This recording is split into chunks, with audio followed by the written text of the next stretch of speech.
Hello everyone. So let's start with the Van 't Hoff factor, and that Van 't Hoff factor used for the determination of colligative property of electrolytes. क्यों electrolyte के लिए non electrolyte है, या अगर non electrolyte है तो जो value आएगी वो स्टैंडर्ड आएगी फॉर डाइल्यूट सॉल्यूशन. मतलब non electrolyte do not undergoes dissociation, मतलब कॉन्सेंट्रेशन of that solution या concentration of that solute, dissolved solute before dissolution and after dissolution is same. अगर एक मॉलिक्यूल डिसॉल्व करोगे तो सॉल्यूशन में भी एक ही रहेगा. वो किसके लिए? इलेक्ट्रोलाइट के, मतलब एक्चुअल नंबर ऑफ पार्टिकल्स उसमें आपको मिल जाएंगे. But in case of electrolyte, अगर इलेक्ट्रोलाइट है तो क्या प्रॉब्लम आएगी?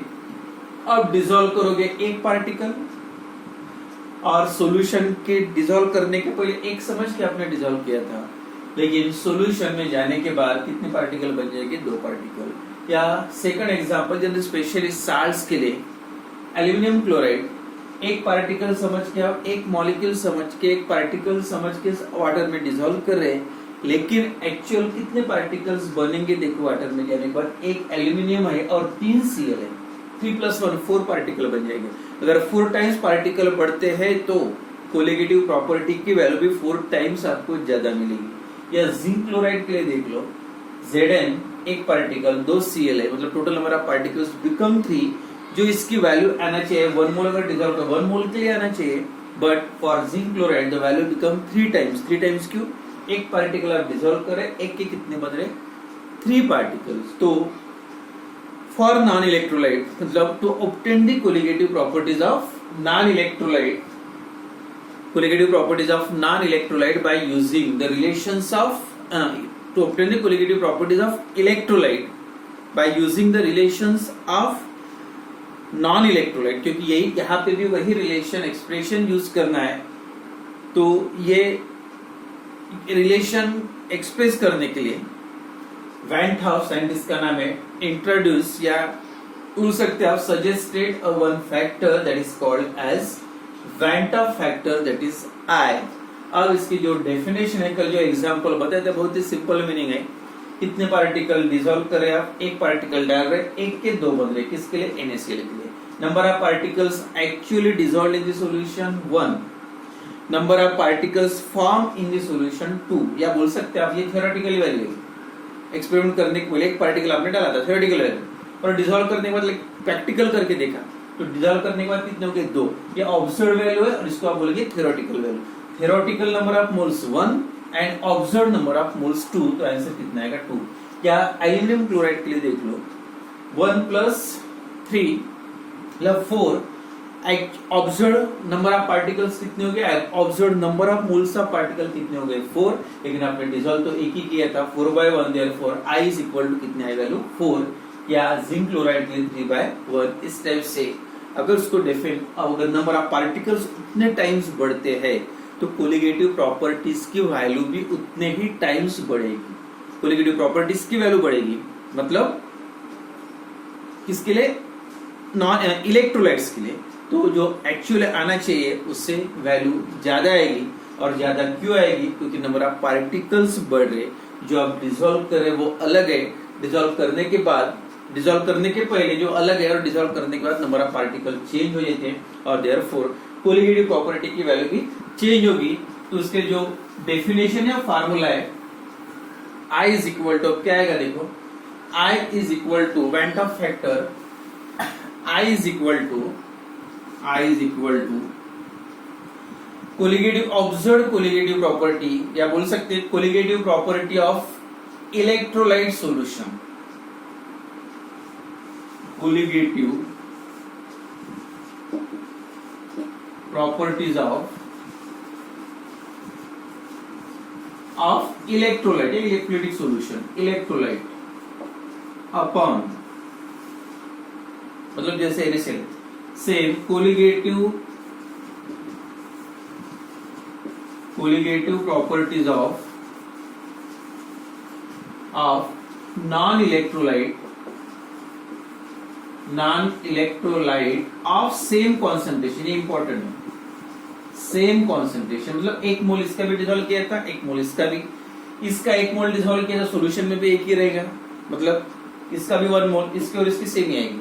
लेकिन इसका उल्टा है, मतलब डिसॉल्व करने के पहले दोनों की सेम ही दिखेगी आपको, ये भी एक मॉलिक्यूल डिसॉल्व किया, ये भी मॉलिक्यूल डिसॉल्व किया था, मतलब इलेक्ट्रोलाइट का।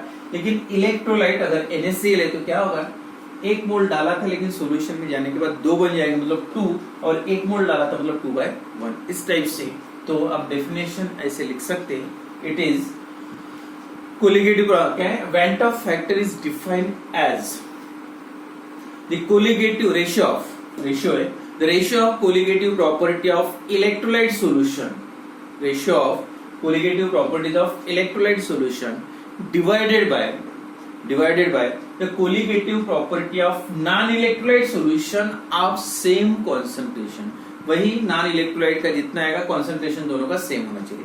तो ये भी डेफिनेशन लिख सकते हैं, मतलब ये हुआ I इज इक्वल टू जैसे कोलिगेटिव प्रॉपर्टी अगर आप ये लिख ले, lowering of vapour pressure del P upon del P, और जो ऑब्जर्व वैल्यू थ्योरेटिकल वैल्यू है, जो डिसोसिएशन के बाद मतलब जो ओरिजिनल नॉन इलेक्ट्रोलाइट की वैल्यू यहाँ पे 0 यूज करो, del P upon del P 0, मतलब colligative property of electrolytic solution, lowering of vapour pressure for electrolytic solution and lowering of vapour pressure for non electrolyte solution of same concentration.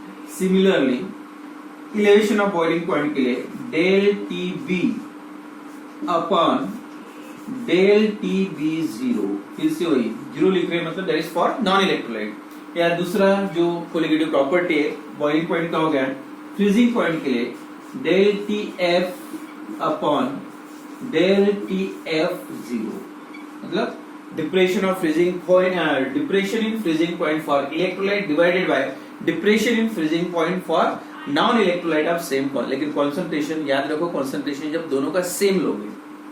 Also और कौन सी colligative property बची, osmotic pressure that is pi osmotic pressure for electrolyte divided by the osmotic pressure of non electrolyte of same concentration. तो I is equal to, ये याद रखो सभी colligative property के लिए, ये इलेक्ट्रोलाइट के लिए, और ये नहीं बोल सकते आप डिसॉल्व करने के पहले, मतलब इलेक्ट्रोलाइट और नॉन इलेक्ट्रोलाइट सेम है, डिसॉल्व करने के पहले की वैल्यू और डिसॉल्व करने के बाद, या उसको बोल सकते हैं थ्योरेटिकल वैल्यू है नीचे की और ऊपर की वैल्यू बोल सकते हैं, या दूसरी डेफिनेशन आप ऐसे भी लिख सकते हैं, it is the ratio of observed value of colligative property to the theoretical value of colligative property of, दोनों इलेक्ट्रोलाइट के लिए लेना है, नॉन इलेक्ट्रोलाइट पकड़ना नहीं है।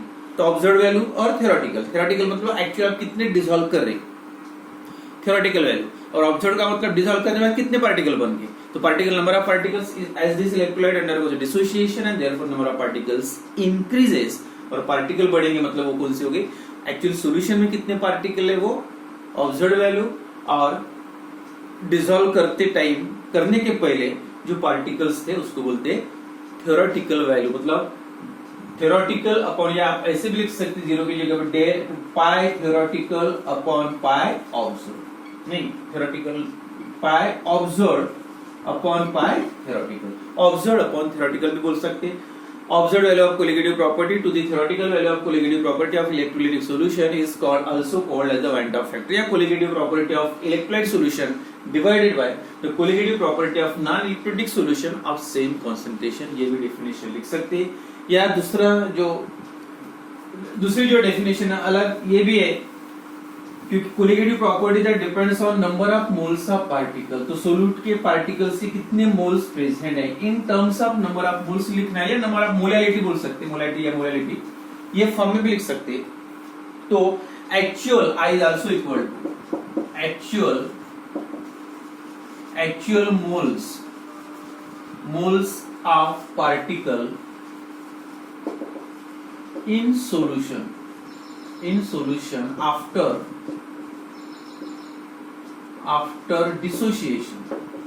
डिसोसिएशन के बाद एक्चुअल कितने पार्टिकल है, सोल्यूट डिसॉल्व हो गया कितने पार्टिकल बने, divided by the moles of formula unit, moles of formula unit, moles of formula unit of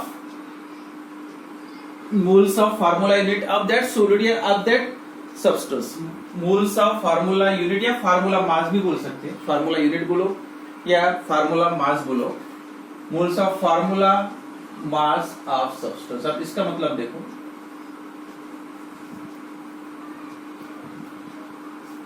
NaCl के 1 मोल आपने डिसॉल्व किया था, 1 मोल मतलब ये फार्मूला मास. आयोनिक कंपाउंड के लिए मॉलिक्यूलर मास के जगह एक ही मतलब है, मॉलिक्यूलर मास या फार्मूला मास या फार्मूला यूनिट बोलो एक ही. फार्मूला मास सोडियम क्लोराइड का ही है. इसके मोल्स कितने, 1 डिसॉल्व किया था 1 ही रहेगा. लेकिन actual moles of particle in the solution after dissociation, after dissociation के बाद अब इसके कितने मोल्स बने हैं पॉजिटिव, 1 के 2 बन गए, मतलब यहाँ पे 1 रहेगा, यहाँ पे 2 रहेंगे. तो ये colligative property number of particles पे depend, number of particles double होते तो कोलिगेटिव प्रॉपर्टी की वैल्यू भी डबल होगी. तो ये भी डेफिनेशन ऑफ लिख सकते हैं, मतलब एक ही है. तो एक्चुअल मोलैरिटी, जैसे in terms of molarity of solution या concentration, actual concentration of that ions in the solution और upon the concentration of solution during before dissolution. Dissolution के पहले कंसंट्रेशन कितना है, तो that is the van't factor. But in terms of कल जो बताया था मैंने, जैसे कोलिगेटिव प्रॉपर्टी और मोलर मास का रिलेशन जो इनवर्सली प्रोपोर्शनल है. अगर कोई सॉलिड की कोलिगेटिव प्रॉपर्टी की वैल्यू बढ़ती है आयोनाइजेशन से, तो मोलर मास जो निकालोगे कोलिगेटिव प्रॉपर्टी का यूज करके, तो उसकी वैल्यू कम होती है. क्यों कम होती है बताया मैंने, जैसे सोल्यूट पार्टिकल सॉल्यूशन के जानने के बाद अगर वो डिसोशिएट होते हैं, ब्रेक होते हैं, अलग अलग होते हैं, तो इतना क्लियर है नंबर ऑफ पार्टिकल्स बढ़ जाते हैं, इसलिए कोलिगेटिव प्रॉपर्टी की वैल्यू बढ़ती है. लेकिन जब उसको ब्रेक हो रहे पार्टिकल, तो साइज तो कम होगी, और साइज कम होने का मतलब है देयर मोलर मास डिक्रीज है. जो मोलर मास की वैल्यू है कोलिगेटिव प्रॉपर्टी का यूज करके अगर आपने कैलकुलेट किया इलेक्ट्रोलाइट्स का, तो जितना आना चाहिए उससे कम आएगा. जो भी उसका फार्मूला मास है, जैसे NaCl का 23 + 35.5 इतना आना चाहिए, लेकिन उससे कम आएगा. लेकिन कोलिगेटिव प्रॉपर्टी की वैल्यू डबल आएगी. कोलिगेटिव प्रॉपर्टी की वैल्यू क्यों डबल, एक पार्टिकल डाला, 1 के 2 बन गए, तो value of colligative property become double. But size कम होती तो molar mass decreases, and therefore जो मोलर मास फॉर्म में अगर लिखना है रिलेशन, तो उसका अपोजिट है, इनवर्स है. यानी formula mass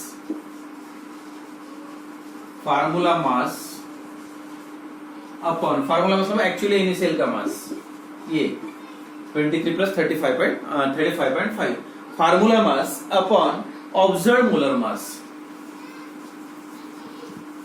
observe molar mass मतलब डिसॉल्व करने से आपने जो कैलकुलेट किया कोलिगेटिव प्रॉपर्टी का मतलब ये, और जो फार्मूला है उसका मास मतलब ये. तो उसका उल्टा है, ये वो क्या था, ऑब्जर्व अपॉन थ्योरेटिकल, और ये क्या है, थ्योरेटिकल अपॉन ऑब्जर्व. या बोल सकते हैं आप दैट आल्सो इक्वल, ये अगर m मोलिकुलर मास है तो आप यहाँ पे लिख सकते हैं थ्योरेटिकल अपॉन m ऑब्जर्व. उल्टा है.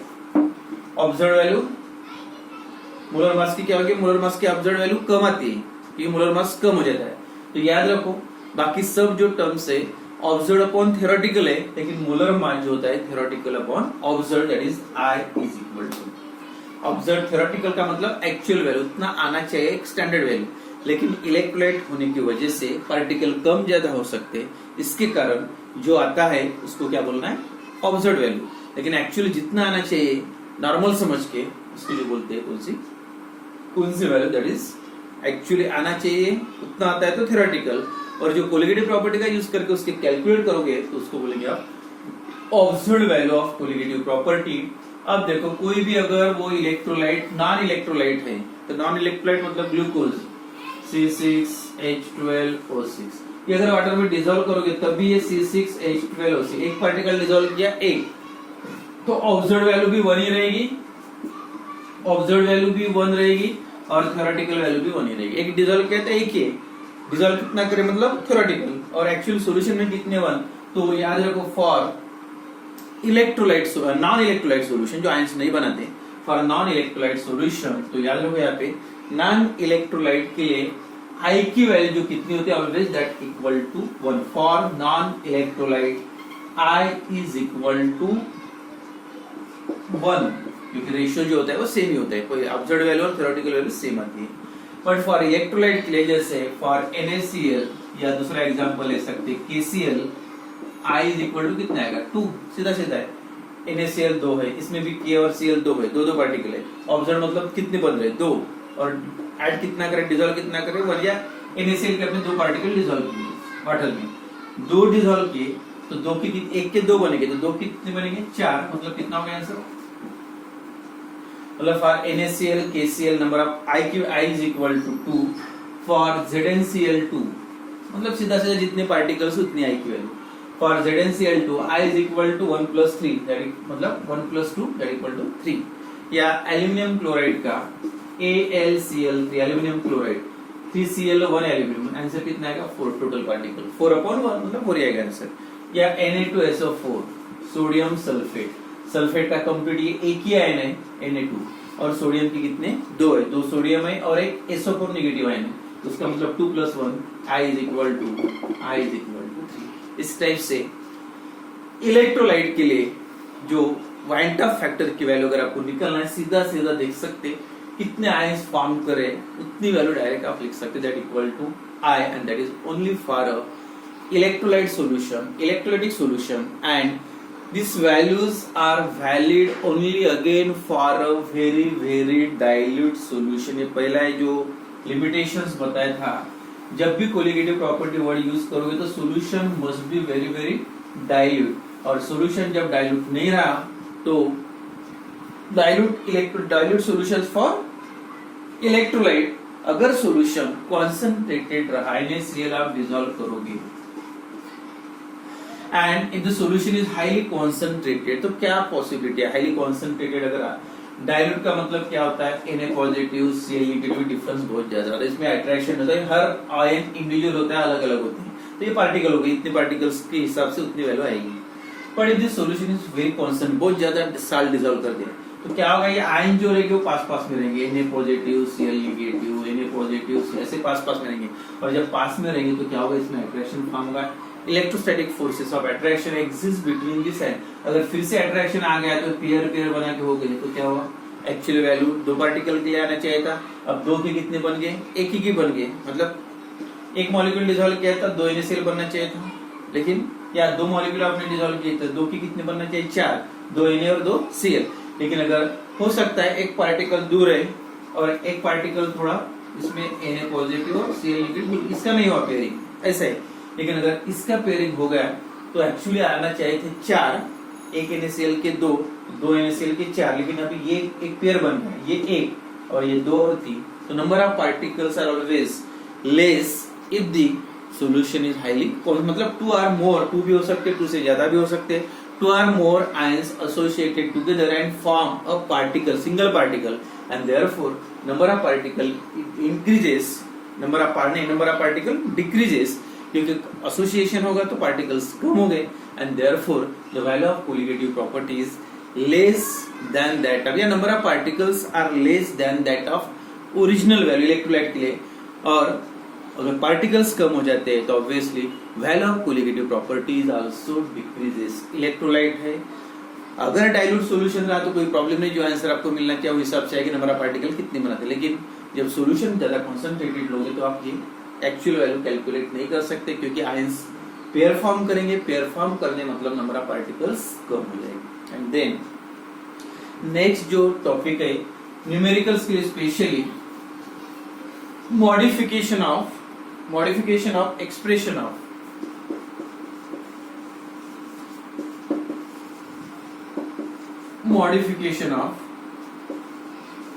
Expression of colligative property, colligative property के जो एक्सप्रेशन है उसका मॉडिफिकेशन, जो as already studied the previous period, that is the expression for all this 4 colligative property, चारों कोलिगेटिव प्रॉपर्टी का एक्सप्रेशन हो गया है। अब वो एक्सप्रेशन को थोड़ा मॉडिफाइड करना है, और मॉडिफाइड करके वो अप्लाई करना है किसके लिए, इलेक्ट्रो को जो निकाले थे वो किसके लिए थे, नॉन इलेक्ट्रोलाइट के लिए। अभी जो उसका मॉडिफिकेशन करके इलेक्ट्रोलाइट के लिए वही एक्सप्रेशन लिखना है, तो स्पेशली इसका काम जो आता है आपको न्यूमेरिकल्स के लिए देखो, फॉर इसके लिए फॉर इलेक्ट्रोलाइट सॉल्यूशन, जो भी जितने भी colligative property that is del P का हो गया था आपको, del P is equal to क्या मॉडिफिकेशन होगा अगर वो इलेक्ट्रोलाइट है तो कुछ भी नहीं, जितने भी कोलिगेटिव प्रॉपर्टीज की वैल्यू है उसको I से मल्टीप्लाई करना है। सीधी सी बात है, I से मल्टीप्लाई करने का मतलब नंबर ऑफ पार्टिकल्स। अगर 2 पार्टिकल बनाता है तो डबल आ जाएगी, 3 पार्टिकल बनाता है डिसॉल्व करने के बाद तो 3 टाइम आएगी। मतलब ओरिजिनल जो कोलिगेटिव प्रॉपर्टी इसकी वैल्यू ये थी, that is P01 into X2, expression हो गया है del P या del P upon P01 is equal to X2 mole fraction of solute. बस इसके साथ में आप I अटैच करो, I is equal to, okay, I is equal to मतलब del P is equal to I went Hoff factor से उसको multiply करना है, बाकी कुछ भी नहीं, सेम। अब इसके बाद अगर आप X2 की वैल्यू पुट करोगे या X2 की वैल्यू पुट करने के बाद जो एक्सप्रेशन आता है दैट इज I इंटू